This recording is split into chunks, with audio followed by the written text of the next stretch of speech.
So yeah guys, I'm taking this out and also on the other side.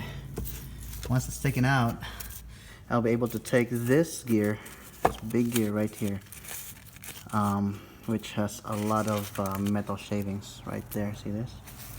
That is not a good sign. So I really messed up my Subaru Outback 2005 here. I'll update you once this is taken apart and we'll take a look at inside.